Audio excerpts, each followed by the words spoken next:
thank you very much. It's a great honor, and thank you very much for publishing the book, and thank you foremost for being here. I suggest. Well, I was told to speak in English, so I can also můžu česky. So who wants English? Oh, okay, sorry. It's a pity that Czechs and Poles have to speak together in English, but this is the way the cookie crumbles. So. But there's translation if you, že je překlad, and that's available. So let me speak for some while. Let me speak for maybe 20, 30 minutes, and then let's go into the debate. I would much rather use this time to debate the issues that are at hand for you.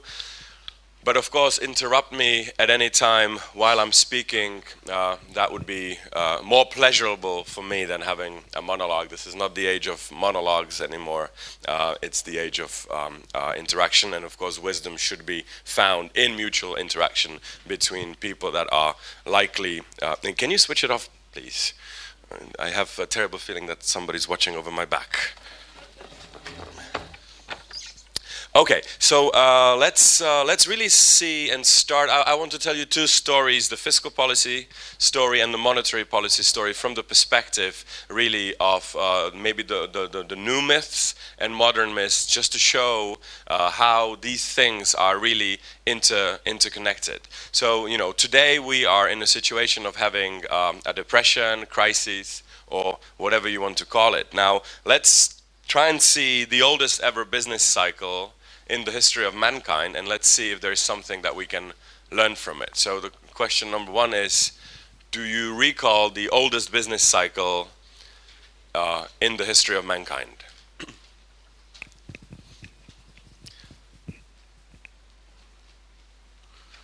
And it was a real question. Huh? Older. This was way before Netherlands existed. Yeah. Sorry for all the Dutchmen. You were not the first.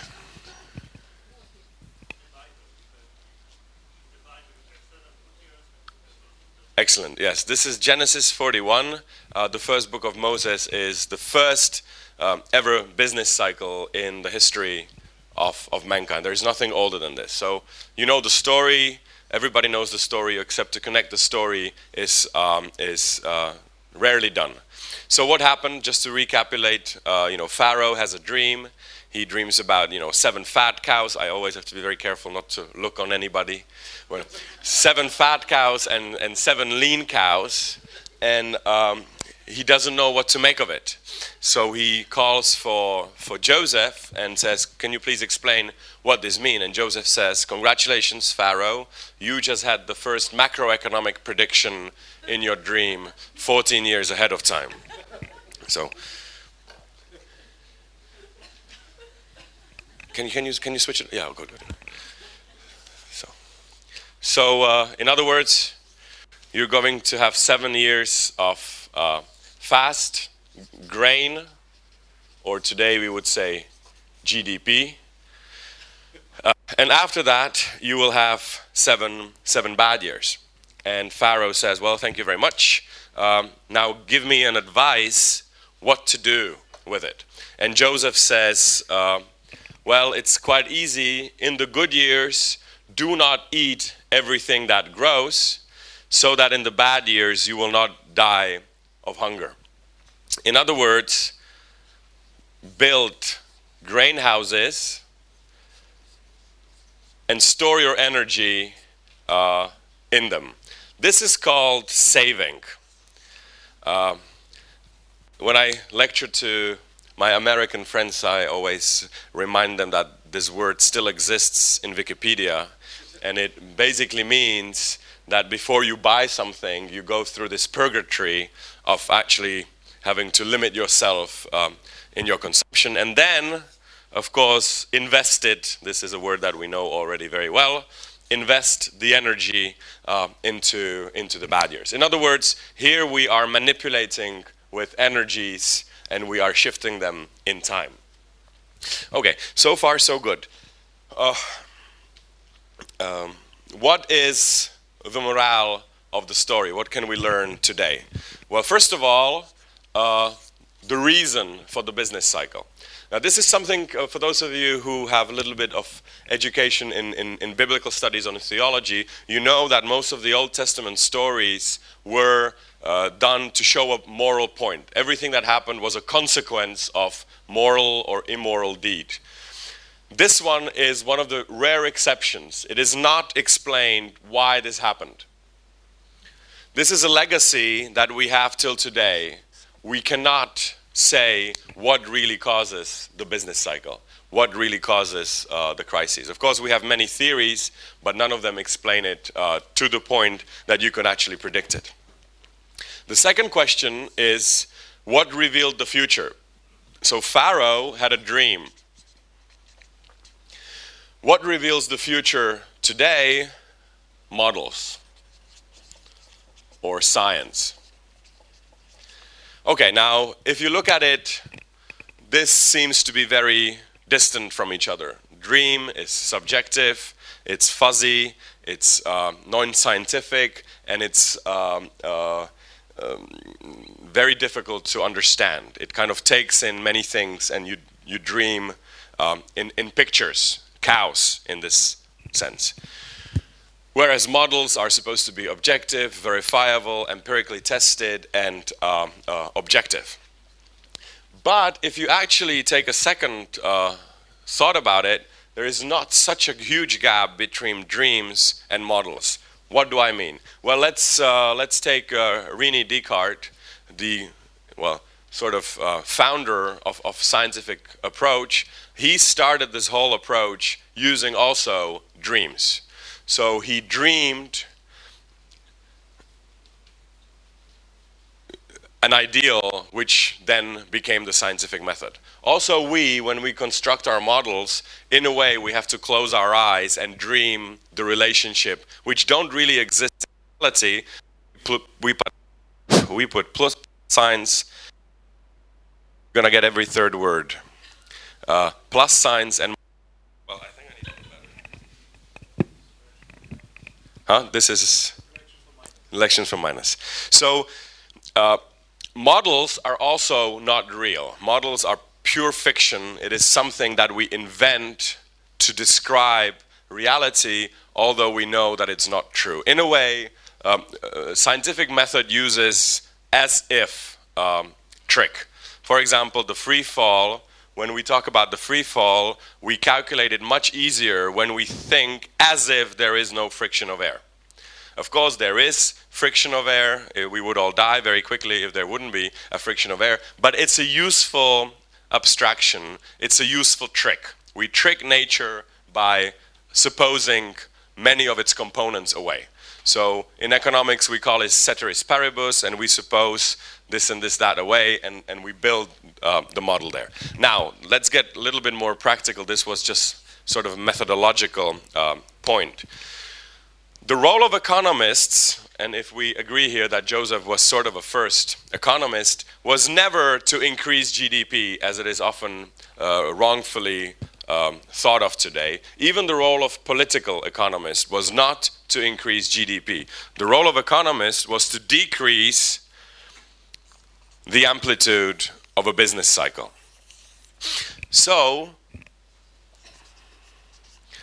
in some years, the role of economists was to decrease consumption and decrease GDP growth, which is somewhat contrary to what we hear today, when the popular voice has it that the role of economists is to increase GDP.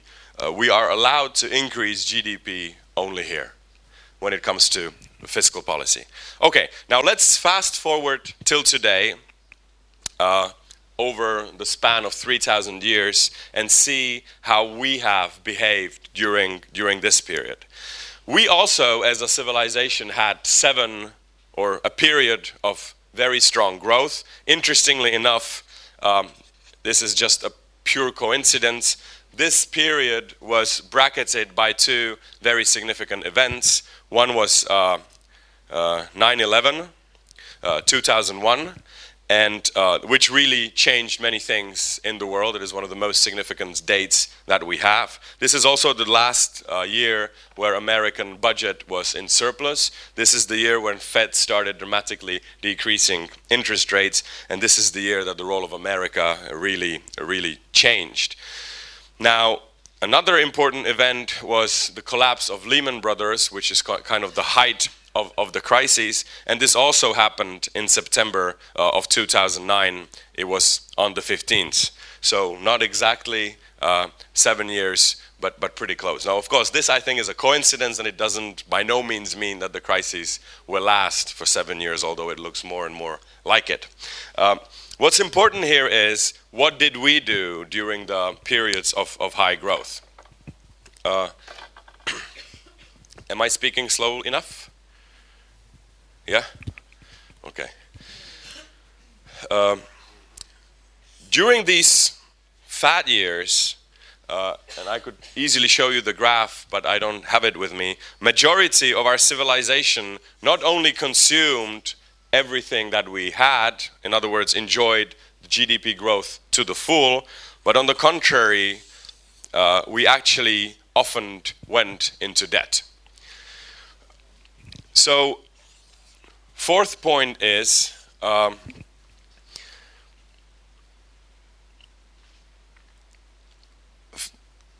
how on earth could we do this? The very message, which is 3,000 years old and which we know for a long time that the economy goes in cycles, we kind of threw that away, and with all our sophisticated econometric models, we were sort of unable to see something that, or a story, something that we know the economy behaves like this. First of all. Second of all, this story is something that we tell to 7-year-old children, and yet it carries with it more wisdom than I think is the conventional wisdom of economists. Because what we've done today, this is sort of Keynesianism in a way. Only Keynes, from today's perspective, would be an extreme right-winger. We, with our macroeconomic policy today, we are left of Keynes. And the best way how to describe today's political economy is Keynesian bastard. We've taken that you can run deficits, but we, because it's a little too confusing, we were running deficits pretty much even during the good years. So Keynes allowed deficits in the lean years, providing that you save up for them before or you pay them back shortly after. Of course, in terms of monetary policy, let's start with fiscal policy. Fiscal policy, this means running budget surpluses, and this means running budget deficits. As you can see, surpluses and deficits is something that allows you to transmute energy in time, making it a little more bearable in the bad years. And in terms of monetary policy, this is also easy. Here you increase interest rates, and here you decrease interest rate. This is, of course, Economy 101. Now, let's have a situation, let's take a look on the situation from the vantage point of these two hands. These are the only hands, really, the government has in terms of macroeconomic policy to influence somewhat the development of economics. Now, monetary policy, and here I will also tell a story. So this story I wanted to illustrate with an old story, and this story I will illustrate with a modern myth, and that myth is called Lord of the Rings.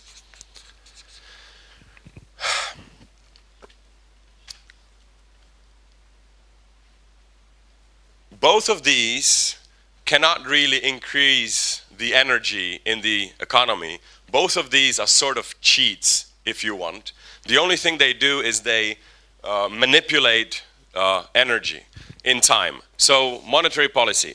Okay, if you take a loan, it looks like you're taking a loan from a bank or from a friend or from maybe your mother-in-law.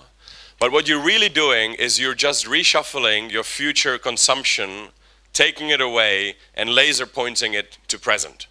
So if somebody takes a loan of 10,000 euros, only a fool would say that that person is 10,000 euros richer. It's a loan.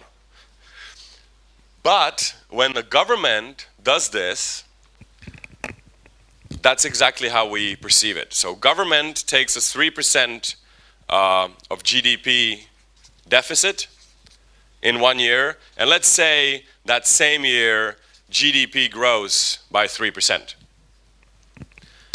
If an individual does it, no reason to celebrate. When the government does it, everybody, including the analytics, jump up and down celebrating that we are 3% richer. It's a loan. So this is not GDP in terms of gross domestic product, but it's GDP in terms of gross debt product. These 3% were not really produced by anything else except by debt. And what we do here is you take your energy from the future and you invest it right now, hoping that you will be able to pay it back, and maybe even hoping that you will invest the money wisely and you will make a little money on that. But the basic idea of monetary and fiscal policy is shuffling here with energies. So let's now turn to monetary policy. Let me use first an analogy from Lord of the Rings, and second the analogy from alcohol. This, I think, is something that we Czechs and Poles have together. We understand how it works.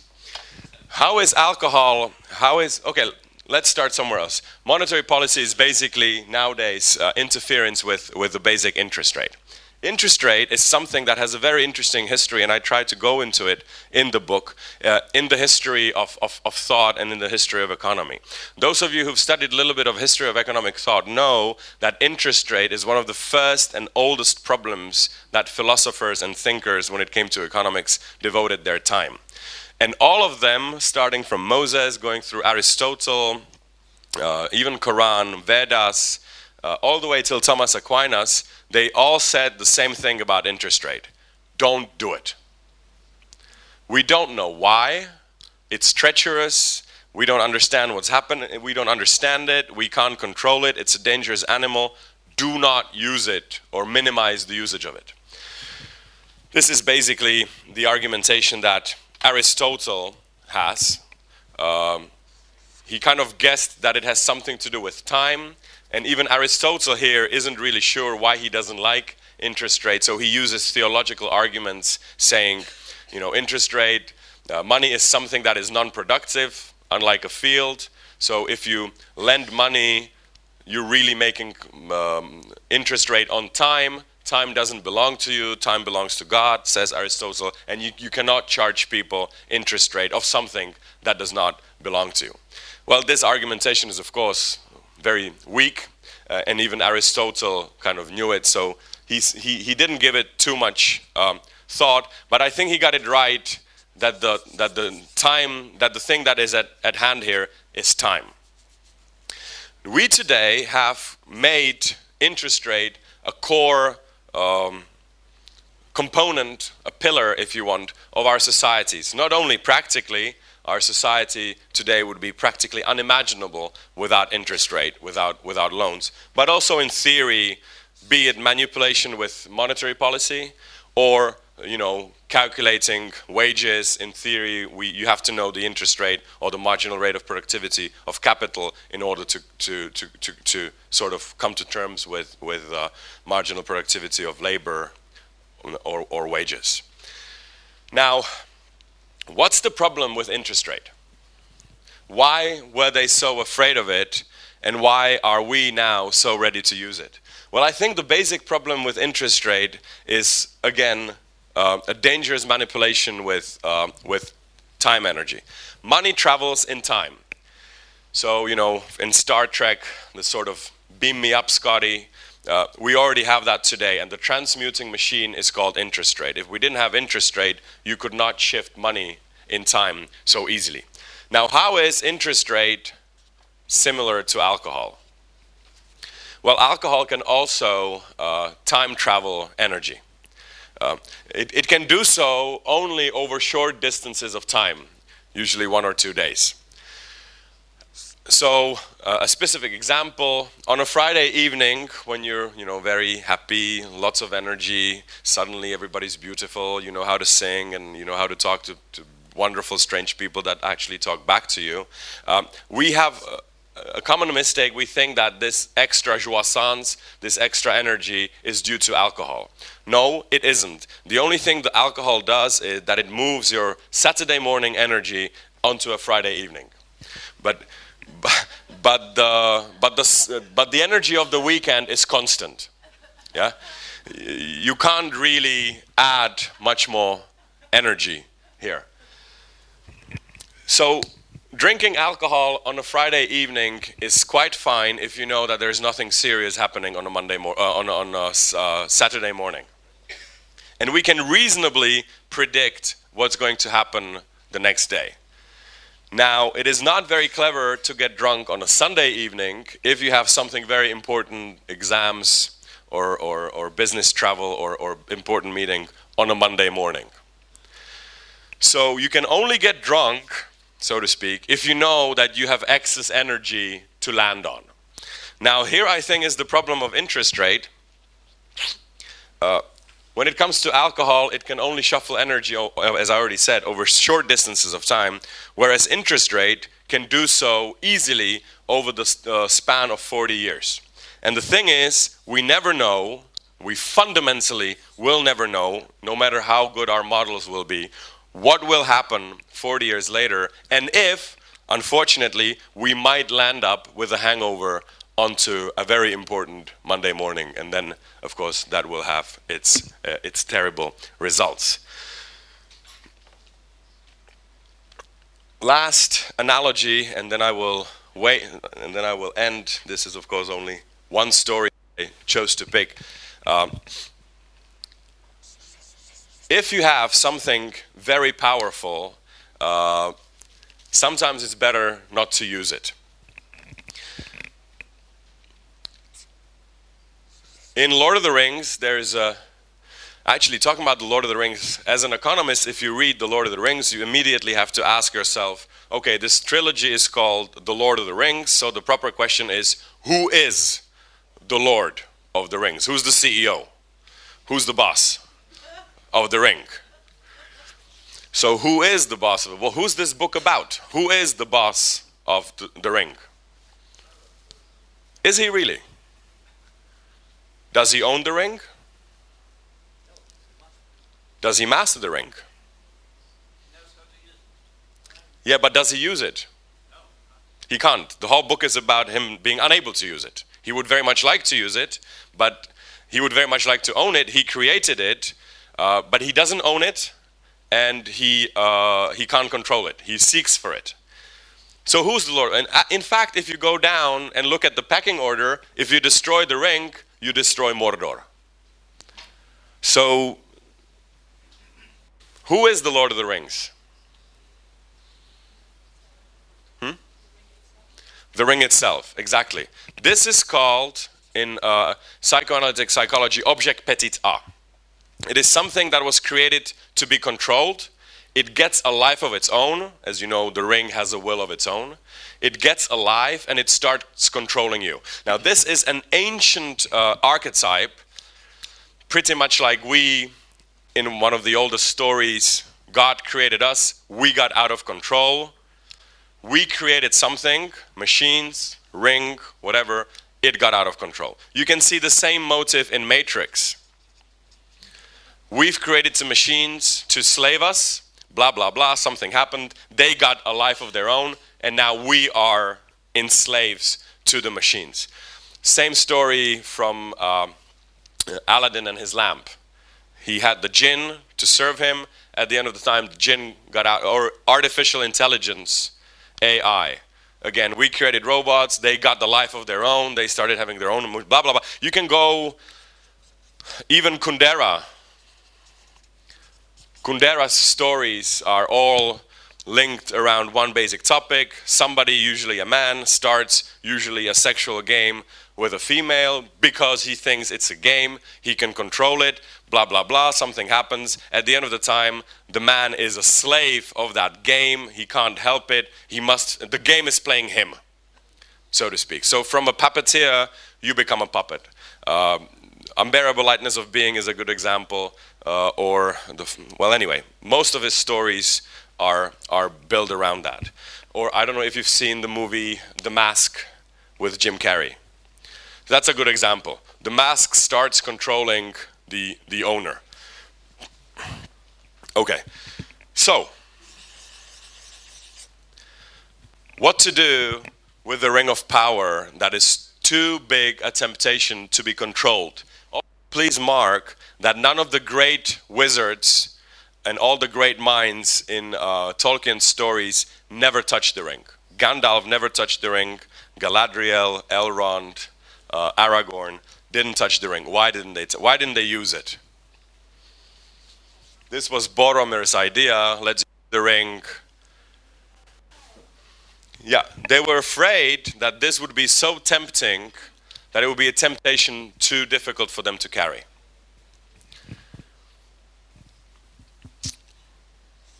So the advice was, this is too powerful for us to control. It can control us. The ring must be destroyed. Same thing happened with monetary policy. When politicians had the right to print money at will, it became a temptation too difficult to withhold. That's why monetary policy had to be destroyed and given to somebody who is politically independent and who's actually ignorant of what you can do with printing money. Pretty much like Frodo and Bilbo, they had no clue what they're carrying. Especially Bilbo, he thought that it was a sort of a joker ring that is nice to entertain your company during parties. But he had no clue what he has. So our civilization, first of all, created national banks that are independent, except for in Hungary, of politicians. And the second step, most countries in Europe actually adopted the euro, thus making monetary policy even more independent of any national political interests. Now, what's the difference between, okay, and again, the reason is, let's just imagine that you in your university, right next door, you have a legal money printing device. Which one of you would not use it? You can just come there and print as much money as you want. Nobody's going to stop you. You all know, because you're studying economics sometimes, that with every single zloty that you print, you are adding to general inflation, but quite frankly, who cares?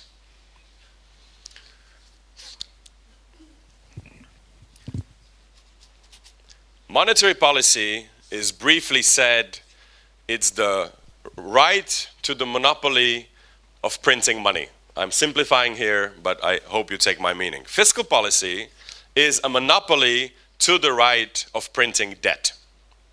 Now, the problem of Europe is that we are exactly in the middle. This power has been destroyed. This power is full at bloom.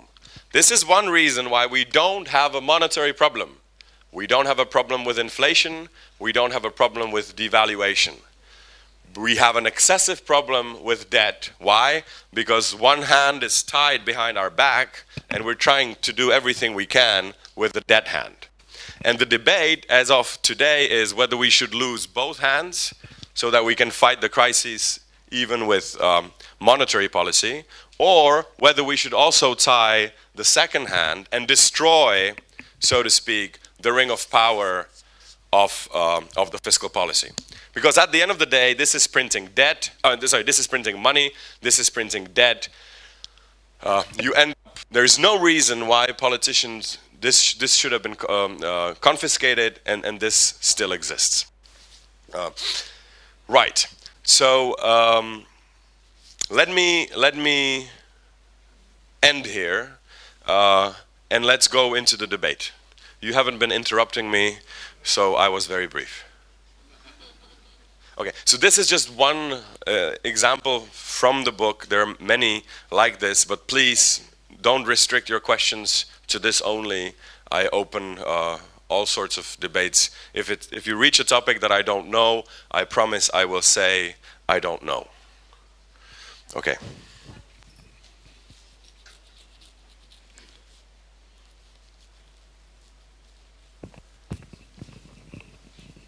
Yes, please. Michał Biego, University of Warsaw. If debt is a result of this crisis, if I can assume so, why do we hear so often that European Central Bank or other central banks should print even more money to plug in the hole in the system, or just to help to get out of this situation? Well, is it a solution, just short term, or is it not a solution at all? What do you think about this? Yeah, thank you. That's a very good question. Making European Central Bank printing money is really giving up the independency of the European Central Bank in a way, because politicians are interested in doing this. This is what's happening in America. Fed is, of course, less independent than ECB, and Fed is also responsible not just for price stability like ECB, but Fed is responsible for two things: unemployment rate, keeping it low, and price stability. So Fed has a more difficult position. It has two dogs, so to speak, to hunt. Now, this, I think, is a solution of sort of last resort. I don't think we're there yet.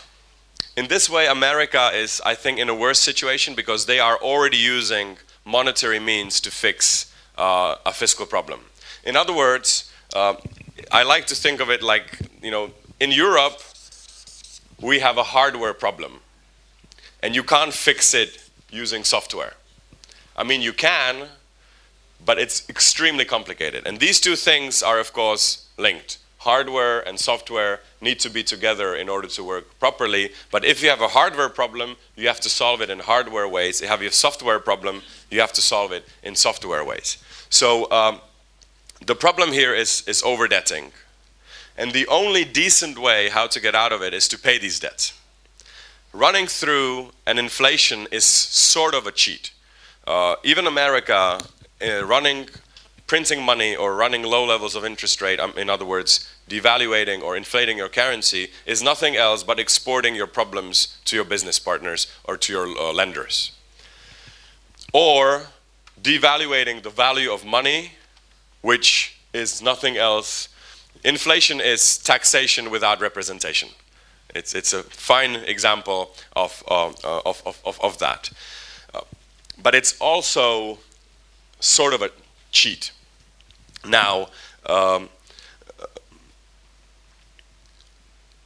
euro, I think, is, but that wasn't your question. Your question really was whether ECB should start doing quantitative easing. No. And this, I think, is another sign why we in Europe are less in crises than United States. Please mark 2 or 3 differences between American debate and the European debate. First of all, America still believes in fiscal stimulation of the economy. We don't in Europe. All the politicians in Europe are pretty, all with one hand saying we need to do austerity measures. We need to trim down our deficits, whatever, blah, blah, blah. And I think here that, okay, another way how to look at this is how did we construct our growth?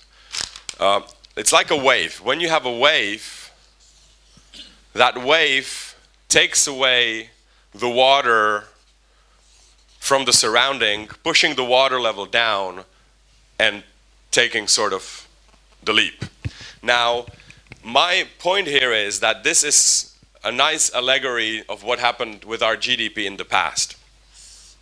First source of our GDP growth in the last generation or two was oil. Gasoline. This is the energy of the past. It's actually perfect solar energy from the past, which our generation learned how to utilize. And that's one. Second is, so this would be past. So one source of growth was past, from the past. The other would be horizontal. and that's globalization. You could even argue that Europe and America has grown very rich because of the sort of, when we were a superpower, when we Europeans were a superpower, we had very imperial behavior towards the rest of the world, literally challenging the riches of the world, concentrating it in Europe. But let's just be nice and let's just say globalization. In the past 20 years, globalization brought us immense riches. This is something that we all think of. Then there is a vertical source of growth, and by that I mean innovation and technology progress. Again, in the past 20 years, immense vertigo-like increase in technology. One nice way how to demonstrate that is look at with what our children play. My father played with the same toys like the kids from Babylon, Mesopotamia. Wooden, cloth, and pretty much, in other words, my father, when he was young, could play with children 4,000 years ago. Not my children. In fact, 5 years ago, if I had the toys that my kid now has, I wouldn't even know how to plug it in. This is how dramatic the advance was. And the fourth source, and this is what interests us the most, is the future. And that's debt. I tried to demonstrate that already. We take the energy from the future, channel it inside. So again, if I take a loan of 10,000 euros, only a fool would say that I'm 10,000 euros richer. I'm not, but I can behave as if I was. Now, my point here is that these sources are running out slowly. Oil has not yet run out, but we know that it will very soon. And just imagine how would our growth look like without this cheap drug called oil. Globalization will continue, but by no means at such terribly fast-paced as it did from the fall of the Iron Curtain. Innovation, this is of course a big question mark, but there is no guarantee that the stark rise of innovation will continue. It might just do like this. It might so happen that iPhone 5 will look exactly like iPhone 4. Maybe the color will be different. Maybe they'll upgrade to green or something. But otherwise, it could just so be that this is the fastest internet you can get, this is the best GPS you can get, maybe. But this is a big question mark. What is not a question mark is that we also run out of debt. The past and the future, which we've laser channeled into the present, are both running out. So my argument here is that the Keynesian debate, which we had in economics for almost 100 years, is over. The debate whether you should or should not stimulate economy by the usage of deficits is over, because there is no more maneuver space for any more growth of public debt. We can see this in Greece, we can see this in many other countries, we can even see this creeping into the heart of Europe in Germany. Poland does not have much more maneuver space when it comes to increasing your debt. We can maybe 4 or 5 more years of this, and then the well, like with oil, will be run dry. So, one way how to, if my analysis here is at least remotely intuitive, first point is the growth that we've seen in before the crisis was artificially high, and it wasn't really our growth. It came, especially these two sources, came from somewhere else. Secondly, we got addicted to high levels of growth. And thirdly, it is impossible, unless this becomes dramatically unexpected, to do this again. One other way how to read this is a wrong diagnosis of what's happening today. The diagnosis today is that we are in a depression, that the economy is depressed. I think this is exactly wrong diagnosis. We are not depressive, we are manic depressive. This is the diagnosis of today. What is it a difference? It's a hell of a difference, because if you have a depressive patient, you give him antidepressives. You increase his moods. And if you have a depressive patient, it's good news when his mood is going better. If you have a manic depressive patient, it's not necessarily good news that his mood is getting better. Because you may run into another sort of mania. So, how do you treat a manic depressive patient? You give him or her stabilizers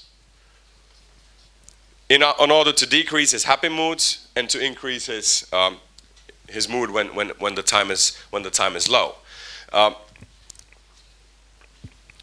So, you know, people often ask me, when will the new age of growth come again? And I say, well, first of all, maybe never. And second of all, if this happens, let's imagine we invent something really cool. Then we should do this. So the imperative of the past was max GDP. The imperative of today, and I think one can even feel it in the political debate, is minimize debt. In other words, in the past, we have been selling stability, buying speed. Now we need to do exactly the opposite. We have to start selling growth and buying stability. If you endeavor into money printing, it's a sort of a lender of last resort. I think we Europeans should really try to solve a hardware problem by hardware means. Dismantling the euro or printing more euros is dismantling the euro, I don't think is the solution to crisis. I think that would be the beginning of crisis. If we dismantle the euro, we will be looking back till today as a prelude to crisis. So, yeah, inflation solution, fine, but first of all, most of our debt is internal, so it wouldn't help all that dramatically. And secondly, we don't have to do it yet. Yes, please.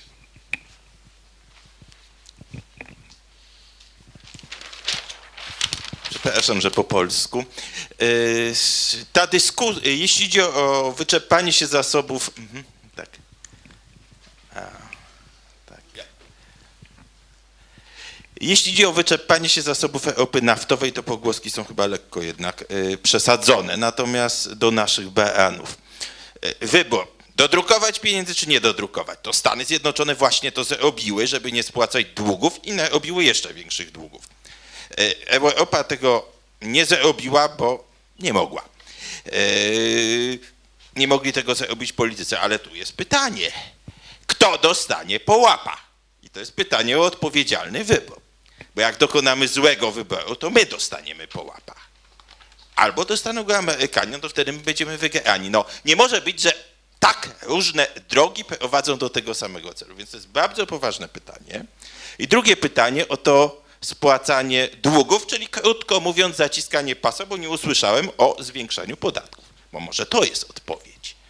Jeżeli nie będzie to zwiększanie podatków, tylko zaciskanie pasa, to pytanie o ten nasz przyszły wzrost, czy on kiedykolwiek nadejdzie, bo zaciskanie pasa, na Grecji właśnie to sprawdzamy, oznacza nie tylko nie szansę na powrót wzrostu, a przeciwnie, dalszy spadek. I tu akurat nie trzeba bardzo tłumaczyć, że jeżeli nie wydamy w urzędach na spinacze, no to ktoś nie zarobi na sprzedaży tych spinaczy i tak dalej, i tak dalej. Krótko. No więc te dwa pytania. Kto wybrał dobrze? I drugie pytanie, jak ograniczać deficyt? Yeah, thank you.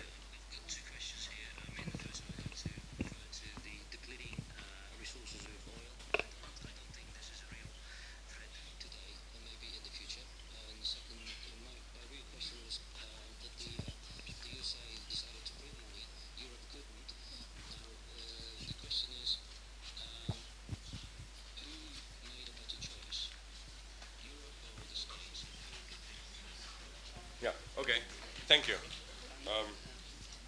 Well, one way or another, they will run out. I mean, you can take my word for it. They are not infinite. Maybe it will take 10 years, whatever. This is not my point when the oil will run out, but we are aware that it is running out, the same way that the debt is running out. Now, if I understood your question right, who did it better? Was it Europeans than Americans, the approach to crises? Huh? Who will win in this policy, Americans or Europeans? Okay, that's a good question. Well, this is a question about future, so I would actually use my right that I don't know, but let's speculate here. You know what? You can have a very fast connection to the internet, but if it's not stable, it's not good for nothing. So let's imagine you're downloading a movie very quickly, but then 5 minutes before the download is finished, the internet collapses and you're losing it all.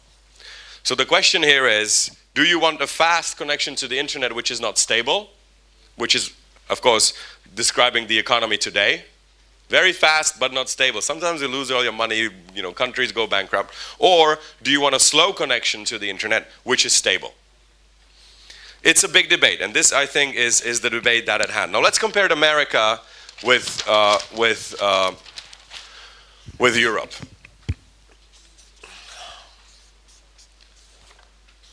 Okay, please mark that America has been downgraded.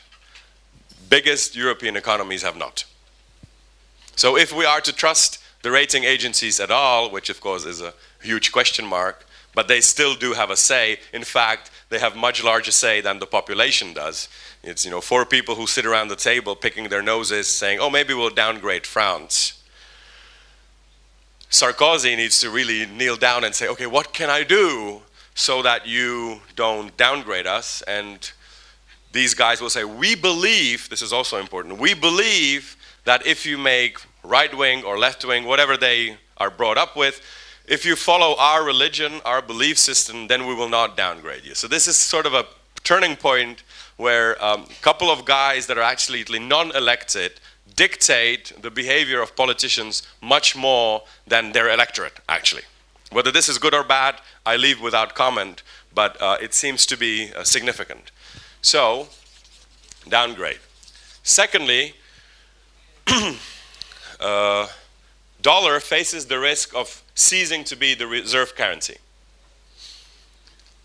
Euro is not a reserve currency, so we don't have to face the risk. And this is a serious risk. Thirdly, Europe here is much more conservative than America in its practical policy. First reason, we are doing austerity. And secondly, we are not doing QE, quantitative easing. America is employing all it can to save its economy. It's doing deficit financing. This is Paul Krugman, is the main kind of ideologist of this. And they are doing quantitative easing. 1, 2, 3, 4, 5, 6, whatever. Fourth reason why there, I think, is more hope in Europe than in America, we still have a hope that we will come together, that we will invent something and that we'll put our acts together and integrate. Whether this is a good hope or bad hope, whether it will happen or not, I don't know. But the clear thing is, American bread is already cooked. They cannot do anything more. I mean, it's integrated, it's done. Whereas here, we are still doing an oven which isn't baked. I mean, many people criticize this, that in Europe we're very slow. Yeah, but we can still put a little bit more sugar, a little bit less salt. The yeast is not yet baked. There is still hope that we will either come together or invent something smart. And the last reason, American scene here is really quite divided between the, let's say, Occupy Wall Street and the Tea Party. Public debate in America is nothing like a public debate in Europe, where we all seem to go in the same direction. In other words, austerity, no fiscal simulation of the economy anymore, and let's try and see what we can do together. Of course, now I'm speaking absolutely against the feeling of the age where everybody believes in dollars, but just think half a year ago. And by the way, when it comes to bankruptcy of countries, California, Illinois, and other countries in America are also in a bankrupt situation. If they had their own currency, they would be bankrupt already. So I personally still have more hope in Europe than, or I have bigger question marks when it comes to America than when it comes to Europe. It is not true that American debt is endless, as we've seen from the downgrade. America is now more indebted than Europe, and it wants to continue. So a little food for thought on this area. Yes, please. Yeah, you know what, we calculated with my friend in the year 2009, what would be the growth of America without fiscal impulses? Minus 23%. Of course, the number itself isn't important. What's important, in other words, if the budget would be balanced, no cheating, how much would the economy fall? And it was around 23%. The number itself is not important. What's important is nobody even asked the question. So yeah, okay, let's say we're growing 3%, but we are having 7% budget deficits. In my view, the statistics of GDP loses sense in times when the deficit is double or triple of that. It doesn't even make, it's like measuring the temperature of a human being who's in a freezer. Or measuring mood of a person who's drunk and judging, oh, he's a very happy fellow. Yeah. So, really, yeah. There was a question there, sorry. Okay, I would like to get back to the alcohol story, okay? It's my favorite. So, you see, I think we are talking about macroeconomic perspective, and of course I think I merely agree with you, but if we talk about microeconomic perspective, we have the situation like this. I am, let's say, in your age, a little younger. Thank you for that. That's good. That's good age.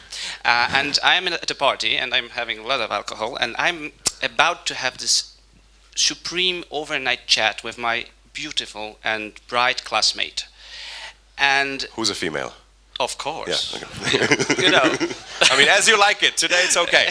Let's say she's a female. Yeah. Okay. So I'm 20, and it's very fine perspective. If I were, let's say, 70 years old, it wouldn't be so nice. I would be able to fall asleep or do something like that after a small quantity of alcohol. I think many gentlemen here disagree with you. I know, but we know, as we are all here, the perspective of consumption is tempting when it's real, and we have some life cycle ahead of us.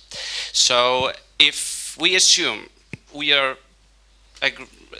the same opinion, and you're right, what do you would like to predict? I know you have the right to say I don't know, but let's speculate about what is the perspective for those who are traveling upwards the work market and the markets ahead of time, and they have their lives to spend, and they are hoping to get the same growth as we could see in the 80s or in the 2001, 2008. So what is the perspective for those people who are taught to live are meant to be living in the period of decreasing the amplitude? Because, you know, it's very hard to say to the people that the time is coming, is the time of lowering their ambitions and of macroeconomic decreasing of their ambitions and their consumption. Yeah. So basically what you want, or what we want, is to have this. You know, this would be very nice. Huge manias and then no depression. This is impossible. It cannot be done. And regarding to your question of the life cycle, it's an interesting and also quite telling story of today. Even in English we say how to spend your life. So this is the way a life cycle looks like in modern societies. Let's say here you are maybe 25 and here you are 65. This is the curve of how much money to spend you need. Yep. And this is the curve of how much money you will make. Or maybe even. This is the retirement age. So, in other words, you need most money when you are in our age. If you're 20, I would like to join your group of being similarly aged. You need a new car, you need a new flat, you need a new family, blah, blah, blah, blah, blah. Of course, you don't have the money, you will earn most, you will become a CEO when you are 50 or 60. Now, how to deal with this? Again, interest rate. So, we live in houses that are not ours. This is called mortgages. We drive cars that are not ours. This is called leasing. And we use computers that are not ours. This is called... So, this works fine in case this hill is bigger than the red hill. The problem here is we don't know. This could be like this because somebody else becomes the CEO. Or oil will run out, or the crises will hit us again, or you will break your leg, God forbid. This is one way how to read also the financial crisis. Of course, our individualistic way of living is great, but both these parties must be sober. The lending party and the borrowing party. If we are not, then these things will happen automatically. Also note here, I always have this lecture when the paying of taxes comes. Please note that half of your life you do not pay taxes. Okay, 25 years here, 20 years here, it's pretty much half and half. So, you know, it's a little relieving thought when you think how high the taxes are. You're really paying them only half of your life. Okay, now how to explain this to new people? One more example. Let's imagine that European Central Bank or Polish National Bank is taken out of a democratic system, in a way. In other words, people do not vote for your governor. Let's imagine that people would vote for the governor of the National Bank. In other words, this would be a tragedy because let's say you would have two candidates. One would say, I guarantee you employment, money increase, all the money to the doctors and fire alarmers or whoever needs, no problem. I have a printing machine there, you see. And the other guy would be, and if you elect me, I guarantee you price stability. So, you know, probably, I don't know how well you are doing here in Poland, but in Czech Republic, the first guy would win. Nobody cares for price stability, really. This is why this needs to be taken out, sort of, from direct or even indirect democracy, and these guys are sort of not part of the political cycle. The same thing needs to happen, I think, or this is one way how to solve the problem with fiscal policy. And I'm coming now to your question how to explain this to people. If you give these two things away, you don't have to explain this to people. People are not complaining against the government, oh, you should print more money, we need more money. This is, by the way, one reason why the bailout of Greece, the most recent bailout of Greece, is underdone by International Monetary Fund rather than European Commission, because it's fine for the Greeks to hate the International Monetary Fund, and you can't really go striking in front of the Greek parliament against the IMF. Maybe you can do that for 2 days, but then that's. So what you need to do, and part of our modern democracies are made or maintained due to the fact of non-productive violence. That you hate, but you can't do anything about it. Let's give an example. Let's imagine that you know, you all agree that you want these American rackets here in Poland. Just democratically, 85% want that.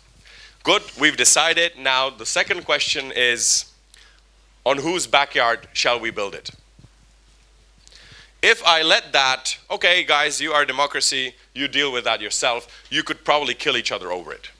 You know, you would hate, that village would hate this village, you would create coalitions. It's easier for me as a politician to say, it's going to be your backyard, sorry, baby. Because you're going to hate me, and not everybody else. First advantage. And second advantage, this hatred is useless, or it's futile, because you cannot really knock me down. I'm a politician, I have immunity. And the further away this violence, this useless violence is channeled, the better. So politicians should have the right to determine who to tax and who to give the money to. This is, of course, something that we need to have democratically determined. Politicians should have the right, or democracy should be subject to, do we want an economy with high taxes and high expenditure, the Scandinavian model, or do we want low taxes and low expenditure? This is up to the nation to decide. Every nation is different. But what you cannot do is have a country of high expenses and low taxes. You cannot do this, which is exactly what we have been doing in the past generation. This schizophrenia in believing in the small state, and yet when it comes to taxes, and yet believing in the large state when it comes to expenses, is the root of the problem of Greece, but not only Greece, of Europe. So Greek problem here isn't really a Greek problem. And if politicians want to maintain the right to print debt, then it will be impossible to explain to the people why would they not. This is why I suggest this should be given away in the same way that monetary policy was given away. Then you don't have to explain. Thank you very much for mentioning about generally the consumption problem, because what's the problem is not only economic crisis. I think it's generally the crisis of the today's world, because well, generally, what's the aim of our life? It's only consumption, and we need money. We get huge mortgages, we get loans for new cars, and we only want to spend, we only want pleasure. That's why it's there won't be we won't find any solution before we start reflecting what should be the aim of our life, and probably there should be other things than just consumption, because we need money, we need those mortgages, we need debt to consume, and we need it like immediately, and everyone needs it. Well, maybe in Europe and in most of the European countries, mortgages and all the credits were not as easily accessible as in the United States, where even unemployed people could get a mortgage for a few years' time, I think. But well, that's a problem. That's a problem, and there won't be any solution till we don't change this model. And the other thing is about democracy. Maybe democracy itself in its current form is a problem. Yes, maybe democracy is not good now because the parliamentary terms are too short, because all the politicians are too populistic, because they know to be elected they have to promise. Probably at the end of the day they won't make these promises come true, but there will come other people from left, right, blue or red, they won't do their job, and they know it. Yeah. It's like, just last sentence, well, like politicians in parliaments, they like, you know, insulting themselves, but in the end of the day they go to a pub and they drink, you know, together, because that's, you know, we all play in the same club. So I think two basic problems, you know, consumption and democracy. Yeah. Okay. So regarding the problem of democracy, there is a wonderful Dutch politician who said, "We know exactly what to do in terms of economic policy. What we don't know is how to get re-elected after doing it." I think this is a nice description of the problem that you also described. Okay, let me start from the beginning of your question. The discrepancy between demand and supply, what we want and what we have, is a fundamental situation of human being. It is in fact the beginning of the economy. Let me give you two kind of illustrations. One is the Greeks. Greeks had a huge debate. Now, of course, the economy is about demand and supply. I'm going to take these terms and use them a little differently. Greeks said, if there is a discrepancy between demand, what I want, and supply, what I have, then there's two ways how to solve it. One is hedonist, and that is, if you are in this problem, then what you have to do is you have to increase your supply all the way till you have everything that you want to have. This is basically the hedonist program. Then there was a Stoic school who said, if you have a discrepancy between demand and supply, which is what most of us have, then the easy solution to solve that problem is decrease your demand. At the end of the day, you have a satisfied person here, and you have a satisfied person there. Now, there is one problem here with the hedonist, and this is in sociology, this is called the problem of hedonist adaptation, is that our demands run away. Frank Knight said a wonderful sentence, it is not the satisfaction of our wants that we want, but better and newer wants. In other words, demand does not want to be satisfied, it wants to be rozmnožit. Okay. Multiplied. Again, let's go back to the Garden of Eden. I like this story. What was the problem there? There was a garden, and somewhere in the garden there was a tree, and on that tree there was an apple. Now, in the medieval times, this original sin is interpreted in sexual connotation. Well, I'm an economist, so if I read the Bible, I try to look at it like an economist. It doesn't say anything about sex in the Bible. What it does talk about is that, and 14 times the word is repeated, that Adam and Eve consumed. They consumed something that they didn't need to consume. They didn't eat out of hunger. There were many other trees. They consumed out of ciekawost, right? Yes. Curiosity. And what was the curse? The curse was expulsion from the garden, as if God was saying, because everything that I gave you was not enough, nothing will be enough.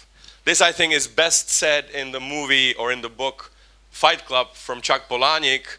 We go to work that we hate so that we can buy things we do not need. And the curse of Eve was the curse of demand. You will want, but your wants will be elsewhere. Your wants will be disjointed. Your wants will be running away. You will never have enough. And the curse of Adam was a curse of supply. You will work in the sweat of your brow, and it will not be enough to satisfy her demands. But quite generally, this is the case. And this is a thing that we already know for thousands of years.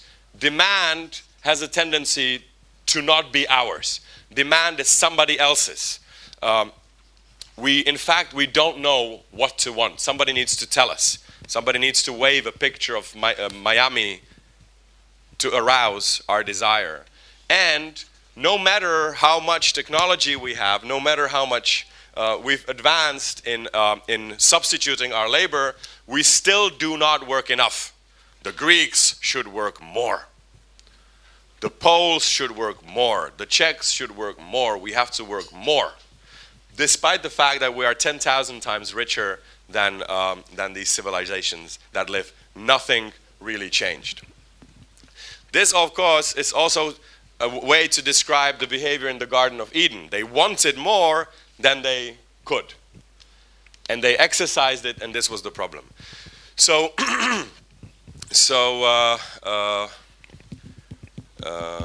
one other example, and that's, okay, I gave you Eden, and that's ownership. Where does this demand come from? Where does this desire come from? The first ownership in the Bible happened right after this, and it was the leaf that Adam and Eve covered themselves. Now, the same story like here. Did they cover themselves because they were cold? No. Why did they cover themselves?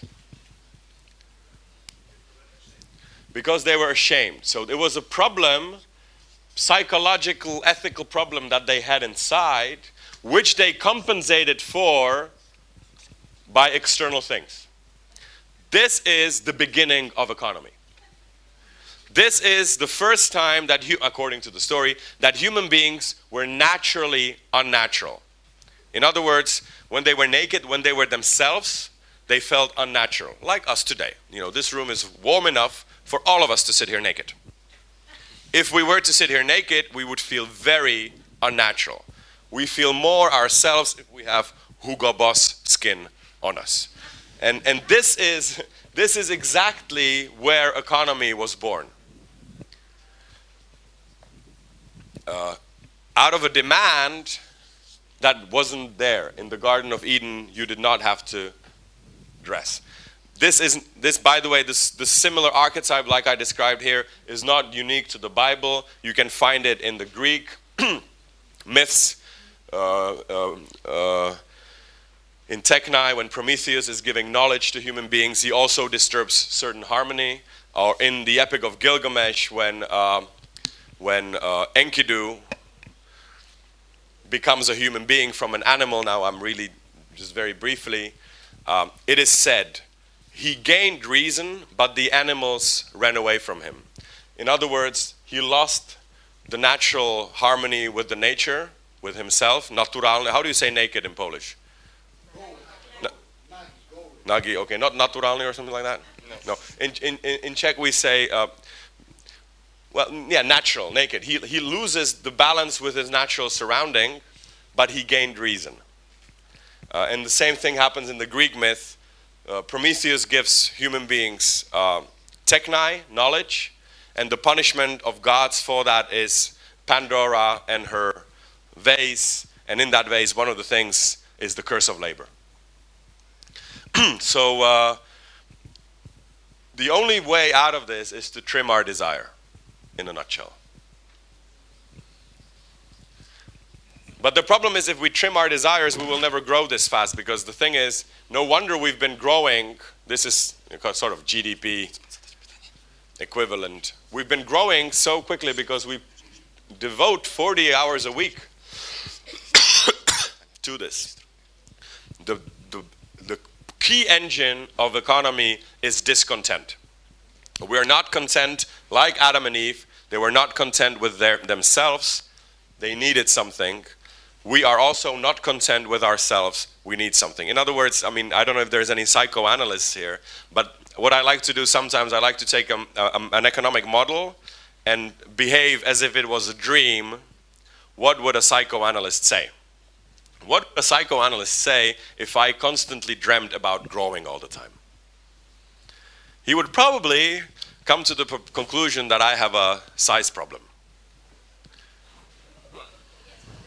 And that I'm poor, and that I'm not content with myself. This actually assumes that we cannot create wealth, right? That we are not able to create wealth. If we do, there's something bad that we create wealth. Well, we are able to create wealth in our own eyes. Wealth is always, there's nothing special about gold, only we all think it's very special. Right, but what's wrong in improving our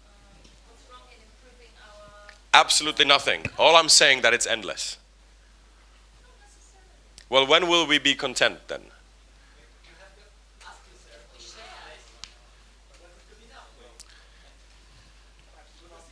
Right. This is how economics started, by the way. Adam Smith, Ricardo, Thomas Malthus, even Keynes, even Schumpeter in a way, and unfortunately Marx. And this you will maybe recall, the steady state. Capitalism as a transitory to this. The economics actually started the way they really ignored the growth period.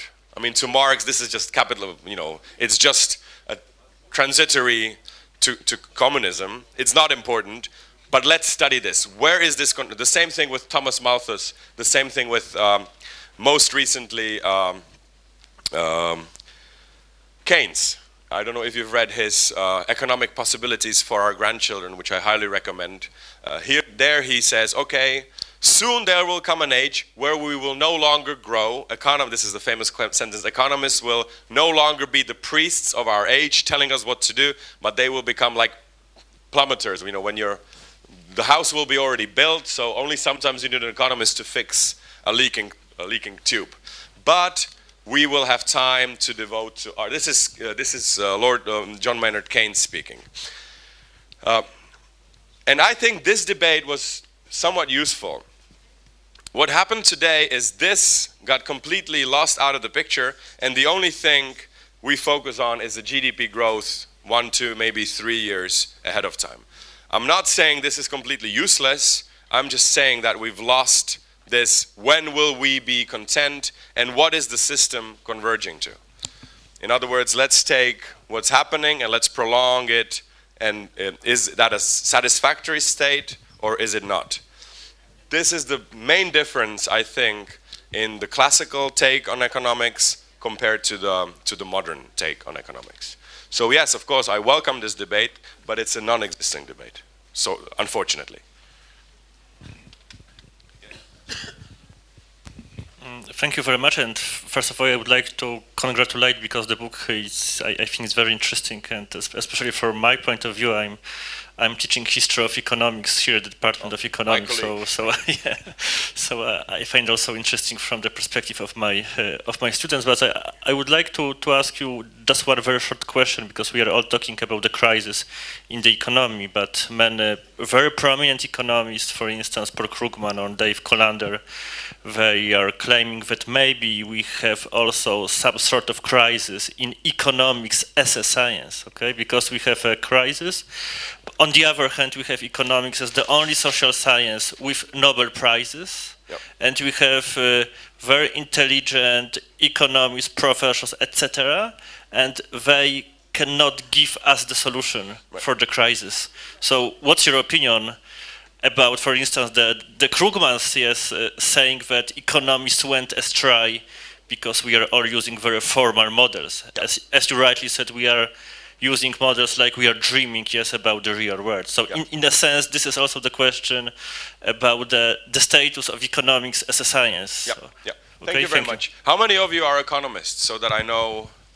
Okay, a minority. So I will talk a little bit more simply, so that everybody can understand. Well, there are a couple of very fundamental things that have gone wrong. First, this is nothing new, a wrong reduction of man. I'm just repeating. I wanted to show why is it a wrong reduction of man. Basically, the economic maxim. And okay, so this is interesting. Myth. Modern and old myths. Homo economicus. You know, Hesiod said that myth is something that never happened, but it's happening always. So it doesn't really matter whether there was such a person called Adam and Eve who had an ID of Adam and Eve 001, Eve is 002, and it's not important. What's important is that it's happening, we can relate.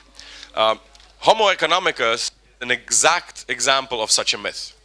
It never happened, but it's happening always. At least that's what we think. Now, how can we know whether it's happening always or not? Well, we have Homo economicus. This is, for those of you who are not studying economics, this is the basic model, the founding model of microeconomy that we have. Everything stands on this. And this basically says that human beings try to maximize their utility. This is a tautology because utility is subjective, and basically I'm showing the thing in the book. Basically all it says is that human beings do what they do. In other words, human beings do what they want to do. So if you want to sacrifice yourself for your children, you're maximizing utility. If you sacrifice your children for you, you're maximizing utility. In other words, it's a theory that explains everything. In Popperian way, this is exactly the downfall of historical Marxism. It can explain everything. And that's a problem. If a theory explains everything, it explains nothing. It's a tautology. But it's a myth that we sort of believe. Now, the question that we need to ask is is this an assumption that's technical? In other words, it has nothing to do with real human beings, and it is not true. So it is not true that human beings are rational optimizers of utility. So that's one. Or is it true? If it's an assumption which is not true, the friction of air is not true, but it's a helpful assumption, then we cannot say anything about, we can make no judgments about how human beings really are. We never should say, well, but human beings are egoistic. No, they're not, but it is somewhat helpful to think that way. Nobody admits this from the right-wing school. They all make the same mistake. They claim their myths, their assumptions to be true. And if it is true, then there is no way how to prove it. And we live, we believe that we live in a post-ideological time. No, exactly, it's opposite. This is the most ideological time of all. Why? Because we are not aware of what we believe. In the past, people confessed, I believe, blah, blah, blah. Today, we think we don't believe anything, but we believe everything we hear. The home run of ideology is to look like no ideology at all. The home run of ideology is to seem natural. The home run of a censor is to, okay, so the censor, first of all, censor has to censor himself out. If I told you that Polish newspaper, one Polish newspaper is censored, you would not trust any of it. In a country where frowning is banned, the most genuine smile is not genuine. So if I'm an ideologist, I will want to create an ideology which you think there's nothing more natural than believing. It's not in fact believing, it's knowing. And this is the fundamental mistake. Okay, but let's get to economics. I think this is the difference between one fundamental problem of economics compared to, for example, physics. When physics builds its cathedrals, its theories, they build scaffolding around it. Like when you build a normal building, you build scaffolding inside, and this helps you to build the cathedral. Once the cathedral is built, you tear down the assumptions and see whether the ark stands or not. What I think, this is my fear, that happened in economics, we built a chapel out of scaffolding alone. Take away from economics the assumption of rationality and it all crumbles to pieces. In other words, we are very sensitive to initial assumptions. If you change your initial assumptions by 5%, the whole thing tilts. This is not the way it's supposed to be. A second problem with economics, and then I will go to a more specific example of interest rate misunderstanding.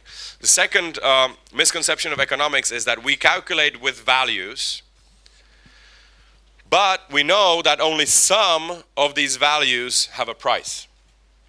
This pencil has a price, this microphone has a price, your camera has a price, and it has a number.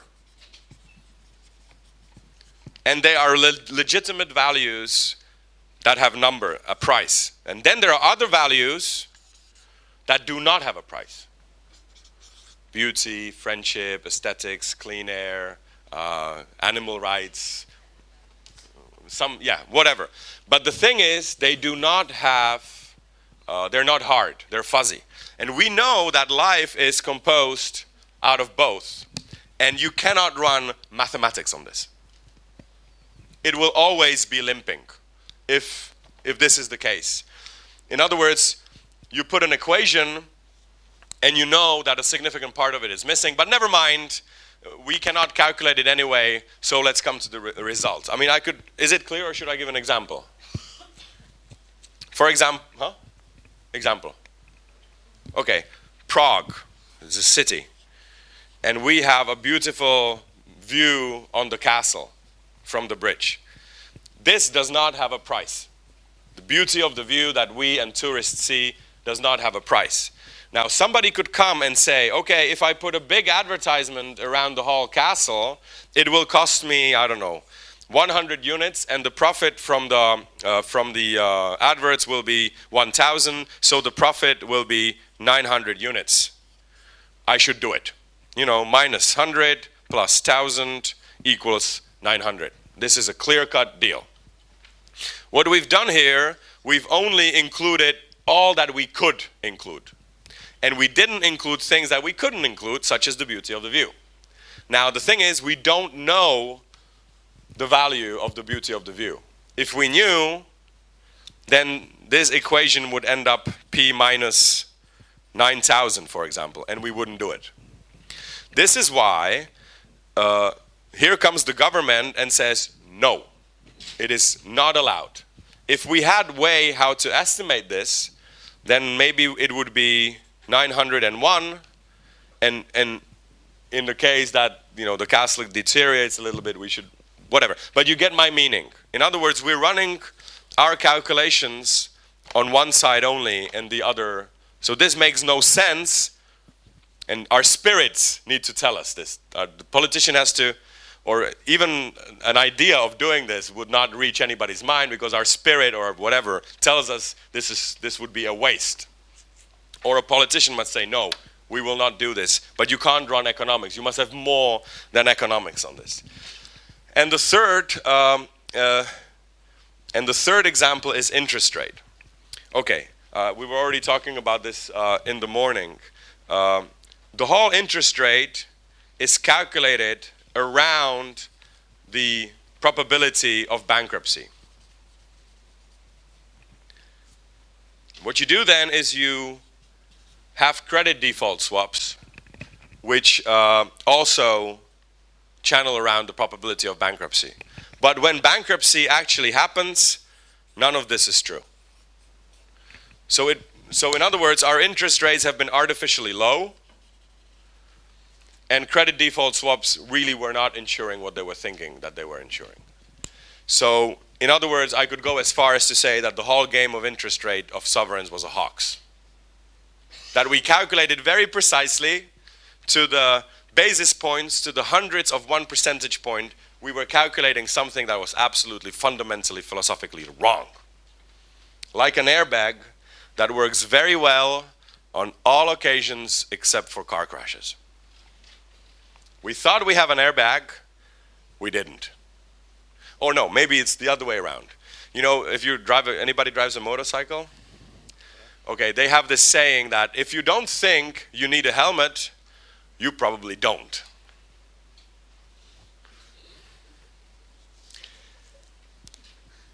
So, yeah, just briefly, methodologically, I hope I answered your question at least a little bit. It's a difficult question. Yeah, anybody else? Yes.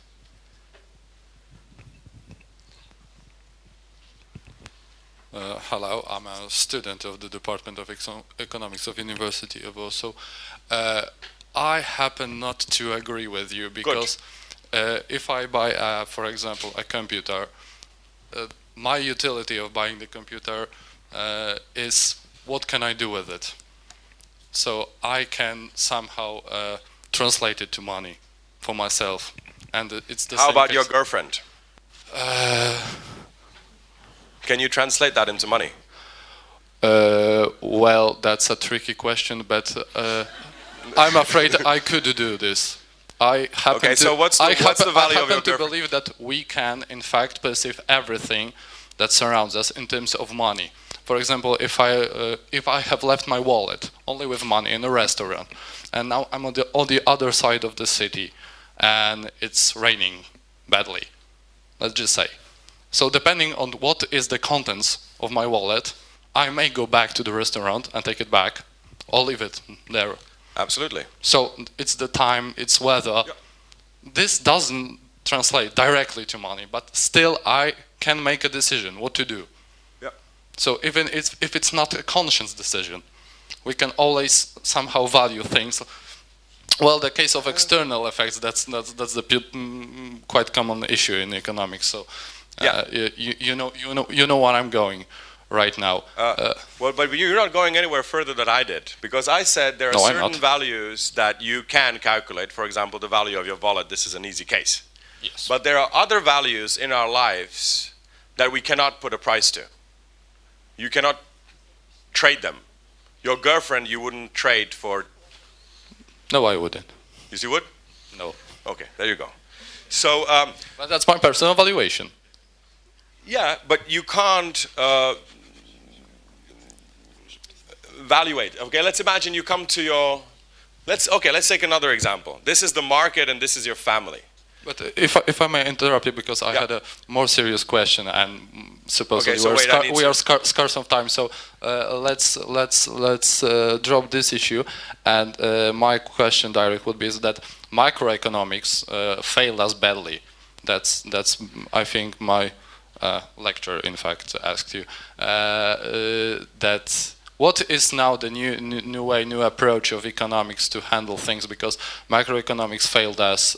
Experimental economics was quite an intriguing thing for a couple of years, but still doesn't give us the results. So what next? Is this generalized and aggregated microeconomic approach that will be on the academic agenda of economics? Yeah. Okay. Let me first just very briefly treat your first question. Look at the way we behave in family. We function very well, yet we don't use prices. We exchange things. Father gives his son food, and the son gives a little painting, which is worthless. But for the son, for the father, of course, it has huge value. But family, or maybe technically speaking, it would be possible to have market in the family. It could be possible to have market between friends. Let's imagine you're my friend. I ask you to help me move the couch. You said, okay, how much? You do it implicitly. Maybe you help me next time, whatever. But the thing is, and I'm not doubting, these are real values, but they work better if they don't have a price. Family works better, friends work better. We actually go a long way to pretend as if money didn't exist. When we go to a restaurant, I pay this time. Or if you help me move my couch and I gave you 112 zloty for it, you would be insulted. If I gave you 2 bottles of wine worth 112 zloty, you wouldn't be insulted. So we must pretend. And why? What's the difference? The price of the 2 bottles is fuzzy. It's not exact. What insults you is the exactness that I paid you 112. This is your worth. This is your price. So certain things cannot be measured via money. If they are, it's a perversion. It's sort of, we don't feel right. And it works better if it's fuzzy. Okay. That's what I meant to say. And your second example was, the second question, what to do? Yeah, okay. So for example, let's take behavioral economics. Behavioral economics is great fun because all that it does, and this is the way we teach economics, which I love. For the first 2 years, we teach students religion. And then, after 2 years, when the neophyte has been indoctrinated enough, we tell him, okay, now your faith is strong. There are also other religions, but beware. They come from the devil. And we call them alternative schools of thought. And basically, this is how, correct me if I'm wrong, maybe we do it differently in Czech Republic than here. This is the way economic education looks like. For the first 3 years, we repeat the religion of Samuelson. And then, for those advanced, we go to paradoxes. These paradoxes are no paradoxes at all to anybody who hasn't been indoctrinated for 3 years. People give each other gifts. How can they do that? You would not be surprised if you didn't, for 3 years, read Samuelson. So, at the end of the year, you pretty much... a second trick, this is the trick that Samuelson uses in this indoctrination because it has to look like science. Samuelson uses 3 pages to prove a little miniature mathematical proof of interconnectivity, of preference, whatever. And then, and he goes into small little details, and at the end of the day, it's QED, it's mathematical, it's the absolute truth.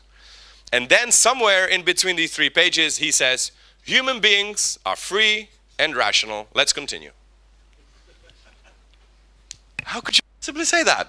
I mean, you would have to study 2,000 years of philosophy in order, and still we haven't come to the conclusion whether human beings are rational. David Hume, who was, by the way, also an economist, happened to believe that reason is a slave of passions. So it's an unclear debate, and I wish he would debate everything so diligently like the transversality of preferences. But he doesn't, and this is a trick, and you jump over this very easily, and at the end of the day you feel that this is the truth that cannot be moved. The assumption is markets are efficient, blah, blah, blah, blah, blah. The conclusion is markets are efficient. The assumption is human beings are rational. We go through a lot of mathematics to conclude that human beings are rational.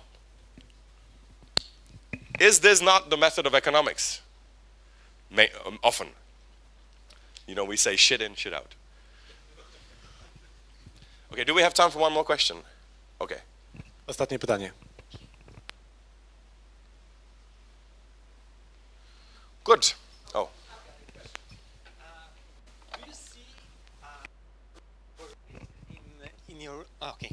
Do you see a place for risk in your economy?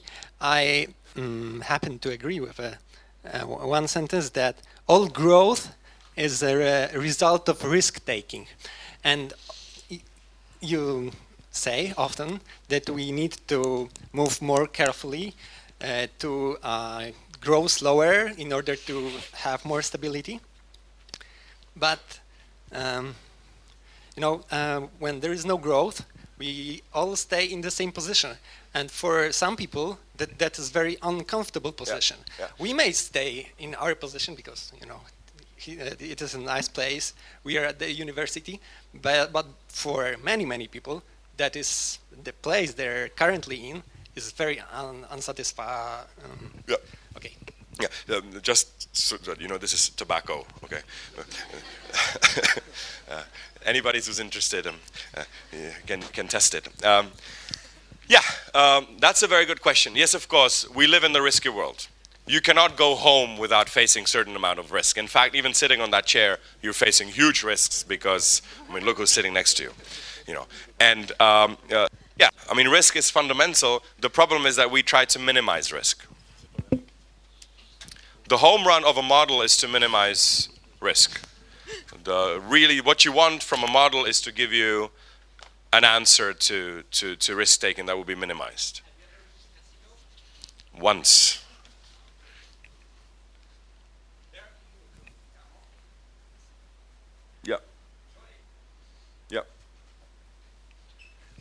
Yeah, of course, some people are more risk averse than others, but my point is, I don't know if I was giving you this example when we were talking with the darkness room. Okay, so let's imagine that the lights here shut off and we appear in complete darkness. In other words, in uncertainty. And we don't know where the door is. And now my question is, would it be useful if I stood up and I said, I know where the door is, follow my voice, it's right here. And you would believe me? So what I'm doing here, I'm artificially faking certainty in a situation of fundamental uncertainty. And you would all run very quickly, the speed that you were referring to, and we would all hit the wall. If I didn't fake certainty in a fundamental uncertain environment, what would we do? We would go down on our knees and hands on all our fours, and we would very slowly, I'm quite sure we would meet very many new people on the way, we would find the door. So all I'm saying is, if we live in an uncertain world, we should stop pretending that we can behave as if it was certain. And this is exactly the problem with the risk models that we had. They really eluded uncertainty artificially. Now we know it was a hoax, but then we all thought we can actually make risk-free investment, especially with a CDS sort of a thing. So this is all I'm saying, that we should go slower and we should actually have more risk. We should admit that the world is riskier than we think, this will lead to more careful investment. Tomasz Okay. Sedláček, dziękujemy pięknie.